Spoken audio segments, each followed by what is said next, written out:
오늘 우리에게 주시는 하나님의 말씀은 구약에 있는 열왕기하 2장 19절에서 25절까지입니다. 제가 봉독하겠습니다. 그 성읍 사람들이 엘리사에게 말하되 우리 주인께서 보시는 바와 같이 이 성읍의 위치는 좋으나 물이 나쁨으로 토산이 익지 못하고 떨어지나이다. 엘리사가 이르되 새 그릇에 소금을 담아 내게로 가져오라 하매 곧 가져온지라.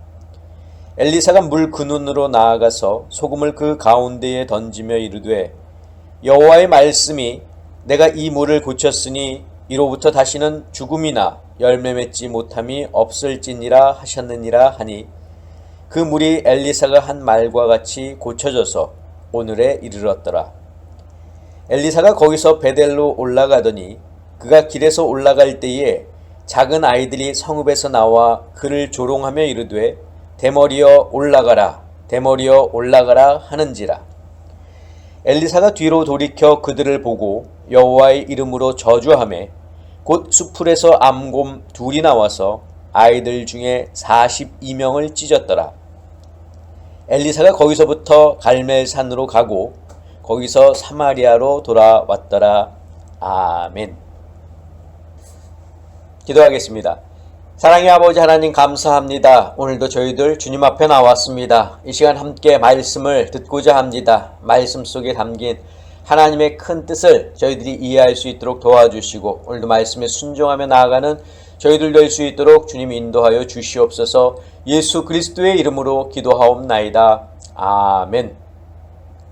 사랑하는 성도 여러분, 지난 한 주간 주님의 말씀 기억하시고 또 묵상하시고 또 말씀에 따라 사셨습니까? 우리가 하루하루 살아갈 때에 항상 하나님의 말씀을 기억하고 말씀에 순종하는 저와 여러분들이 되시기를 주님의 이름으로 부탁을 드립니다.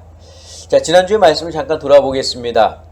이제 자기의 어떤 공적인 이런 사역 이거 다 마친 엘리야가 이제는 엘리사를 후계자로 세웠고 엘리사가 보는 앞에서 하늘로 올려짐을 받았습니다. 자, 엘리사는 영적으로 혼란한 시기에 어려움 속에서도 이 선지자직을 잘 감당합니다. 그것이 쉽지 않다는 사실을 알면서도 엘리야의 후계자로 나선 것은 바로 소명과 사명 때문입니다. 그리스도인에게도 소명과 사명이 있습니다.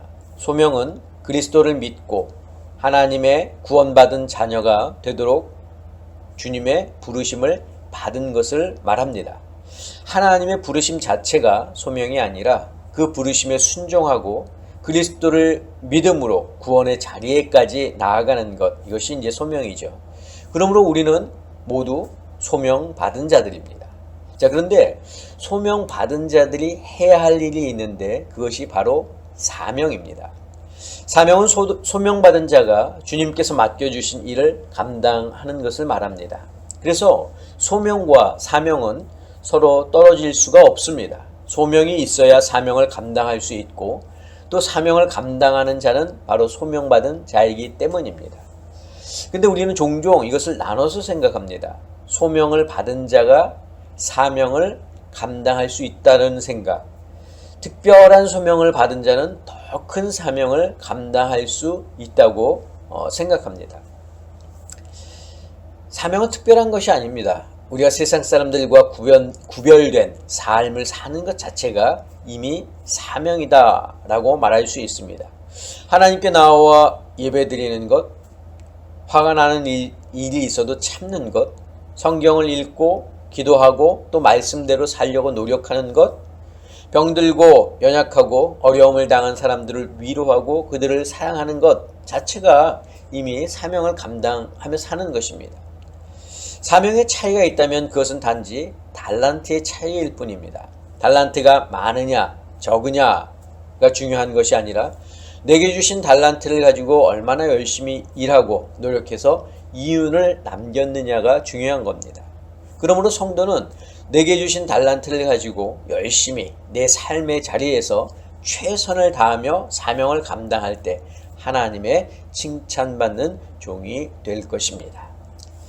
자, 오늘 본문으로 돌아오면 엘리사가 머물고 있는 이 여리고에서 엘리사가 머무는 동안에 그 성읍 사람들이 그를 찾아옵니다. 자, 그들이 엘리사에게 뭐라고 이야기를 하냐면 이 성읍은 좋은 곳에 자리를 하고 있지만 물이 좋지 않아서 밭에서 좋은 결실을 내지 못한다는 겁니다. 자, 그래서 엘리사는 새 그릇에 소금을 담아 가져오라고 말하고 그 소금을 가지고 물에 근원이 있는 곳으로 가서 그 소금을 던지면서 성읍 사람들에게 이렇게 하나님의 말씀을 전달했습니다. 여호와의 말씀이 내가 이 물을 고쳤으니 이로부터 다시는 죽음이나 열매 맺지 못함이 없을지니라 하셨느니라. 한마디로 하나님의 기적을 행한 거죠. 자, 엘리사의 두 번째 기적입니다. 백성들에게 행한 엘리사의 두 번째 기적. 자, 이 일이 있은 후에 엘리사는 그곳을 떠나서 베델로 올라갑니다. 자, 그런데 길을 가고 있는데 그 근처에 그 성읍에 사는 아이들이 나와서 대머리야 꺼져라, 대머리야 꺼져라 하면서 이 엘리사를 조롱했습니다. 자, 엘리사는 돌아서서 아이들을 보며 주의 이름으로, 하나님의 이름으로 그들을 저주했습니다. 자, 그러자 암곰 두 마리가 숲에서 나와서 42명이나 되는 아이들을 죽였습니다. 엘리사는 다시 길을 갔고 갈멜산으로 갔다가 다시 사마리아로 갔습니다. 이것이 이제 오늘 우리가 함께 읽은 본문의 내용입니다. 자, 오늘 본문에는 두 가지 이야기가 나오는데 첫 번째 이야기는 성읍의 나쁜 물을 좋게 만드는 기적에 관한 이야기입니다. 이 기적은 이스라엘 백성이 애굽에서 나와서 마라라고 하는 곳에 이르렀지만 물이 써서 마시지 못해 백성들이 모세를 원망할 때 하나님의 말씀에 따라서 한 나뭇가지를 그 물에 넣어서 쓴 물을 단물로 변화시킨 그 사건을 떠올리게 합니다. 모세는 나뭇가지를 넣었지만 이 엘리사는 소금을 뿌려서 그 물이 이제는 좋은 물이 되게 하지 않았습니까? 마라의 쓴 물을 모세가 단물로 바꾸고 또 여리고 성읍의 나쁜 물을 엘리사가 좋은 물로 바꾸었지만 기적의 뒤에는 항상 누가 계십니까? 하나님이 계시다고 하는 사실을 알아야 합니다. 그들이 능력이 있어서 기적을 만든 것이 아니라 능력의 하나님이 그들과 함께 하셨기 때문에 하나님의 능력이 그들을 통해서 기적으로 나타난 것입니다. 자, 우리에게는 쓴 물이 단물로 변하고 나쁜 물이 좋은 물로 변하는 것이 기적일지 모르지만 하나님에게 있어서 이런 일은 아무것도 아니라는 사실이죠. 자, 그런데 오늘 본문의 두 번째 이야기는 약간 이해하기 힘든 그런 이야기입니다. 엘리사가 베델로 올라가는 길에 그 근처의 성읍에 사는 아이들이 엘리사를 대머리라고 놀렸고 그래서 엘리사는 여호와의 이름으로 아이들을 저주했는데 그때 숲속에 있던 암곰 두 마리가 나와서 아이들 중에서 42명을 물어 죽였다는 내용입니다. 자, 어떻게 생각하면 어떻게 하나님의 일을 하는 선지자가 자기를 놀리는 아이들을 하나님의 이름으로 저주하고 또 암곰 두 마리가 아이들을 죽이는데 하나님은 어째서 아무런 제지를 하지 않으셨을까 하는 겁니다. 아무리 생각해봐도 이해하기가 힘들죠. 자, 그러나 우리가 이 이야기를 이해하려면 먼저 당시의 시대적인 그러한 상황을 고려해야 합니다. 우선 성경에서 말하는 아이들은 대략 12세에서 15세 정도 되는 아이들을 가리킵니다. 그리고 당시 이스라엘의 상황은 하나님보다는 우상을 섬기는 일에 백성들이 더 열심이었습니다. 물론 모든 백성들이 다 그런 것은 아니지만 전체적인 분위기가 우상을 더 섬기는 그런 추세였죠. 자, 그러니 선지자의 위상이라고 하는 것 간 곳 없고 더군다나 엘리사의 외형은 아이들이 놀리기 좋은 그런 대머리를 하고 있었으니 한마디로 아이들에게 이처럼 재미있는 일도 없었을 겁니다. 물론 엘리사는 아니지만 대머리는 문둥병자에게 나타나는 증상이기 때문에 아이들은 꺼져라 하면서 엘리사를 조롱할 수 있었던 겁니다. 자, 어른들도 선지자를 함부로 대하는 마당에 아이들이라고 그러지 말라는 법은 없죠. 그만큼 당시 이스라엘의 상황이 어떠했는지 짐작해 볼 수 있습니다. 자, 우리는 2주 전에 북이스라엘의 왕 아하시아가 엘리야를 잡기 위해서 세 차례나 50부장과 그의 군사들을 보낸 이야기를 들었습니다. 자, 그중 2명의 50부장과 군사들은 하늘에서 내린 불에 타 죽었는데 그 이유가 무엇 때문이었습니까? 바로 엘리야를 조롱하듯 명령했기 때문입니다. 그것은 엘리야를 조롱한 것이 아니라 바로 하나님을 조롱한 것과 다름이 없습니다. 하나님의 사람이 조롱받는 것은 곧 하나님이 조롱받으시는 것과 같다는 겁니다. 자, 그러나 세 번째 50부장은 어떻게 했습니까? 예를 갖춰서 엘리야 앞에서 무릎을 꿇고 말하지 않았습니까? 이것이 그가 생명을 지킬 수 있었던 이유입니다. 자, 오늘 본문의 두 번째 이야기도 이와 다르지 않습니다.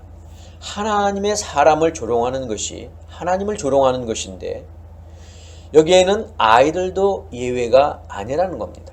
더군다나 12세에서 15세 정도의 아이들이라면 나름대로 사리를 분별할 수 있는 나이인 만큼 자기들의 행동이 옳지 않다고 하는 것쯤은 알고 있었을 것입니다.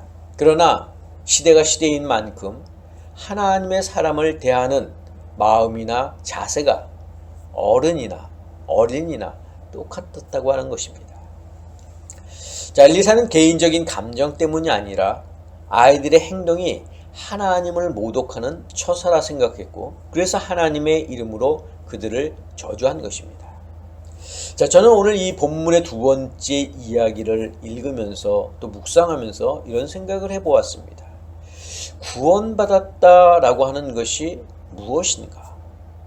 구원을 받았으면 모든 일에 면죄부가 될 수 있는 것인가?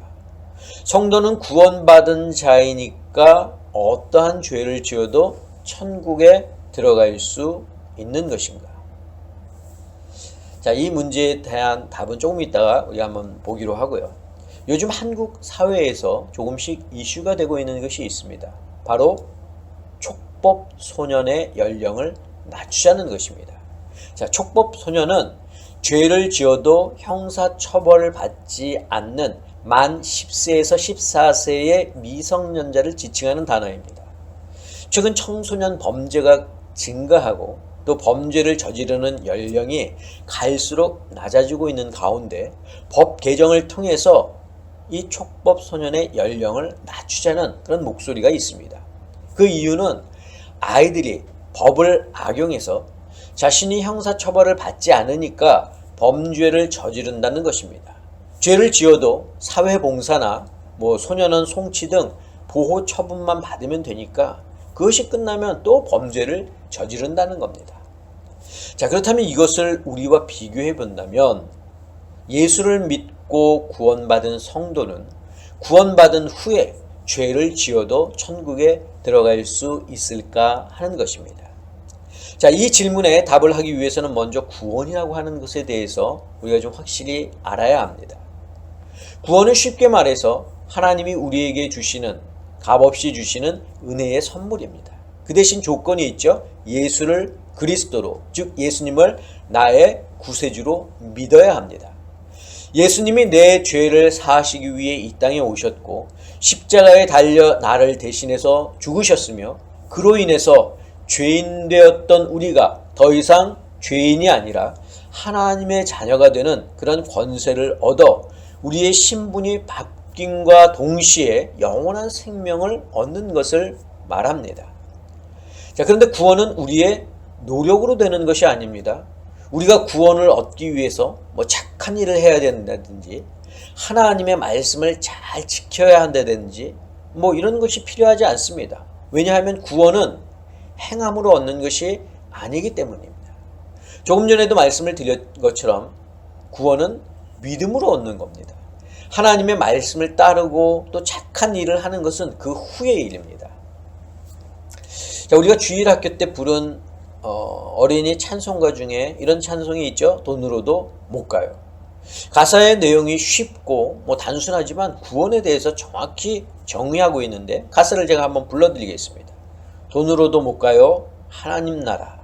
힘으로도 못 가요. 하나님 나라. 거듭나면 가는 나라. 하나님 나라. 믿음으로 가는 나라 하나님 나라. 이게 1절이고 2절 가사를 보면 벼슬로도 못 가요 하나님 나라, 지식으로 못 가요 하나님 나라. 3절에서는 어여뻐도 못 가요 하나님 나라, 맘 착해도 못 가요 하나님 나라. 거듭나면 가는 나라 하나님 나라, 믿음으로 가는 나라 하나님 나라.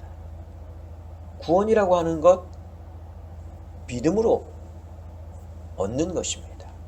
자, 이처럼 구원은 믿음으로 얻는 것인데 그렇다면 한 번 받은 구원은 영원한 것일까요?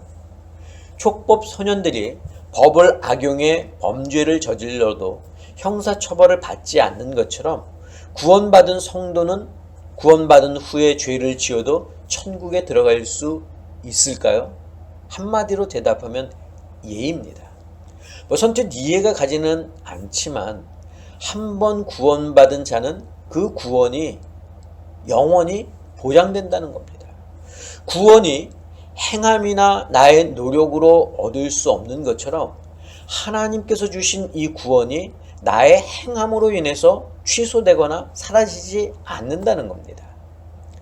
자, 우리는 구원받은 자들입니다. 세상이 그 어떤 값진 것을 주고도 살 수 없는 영원한 생명을 얻은 자들입니다. 그래서 우리의 삶은 범사에 감사하는 삶이 되어야 하는 겁니다. 자, 그런데 우리가 구원받았지만 여전히 우리는 죄를 지으며 살아가고 있습니다. 하나님의 말씀을 지키지 못하며 살아갈 때가 많습니다.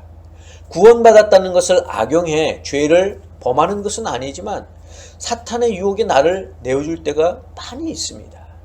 그래서 우리에게 필요한 것이 있죠. 바로 회개입니다.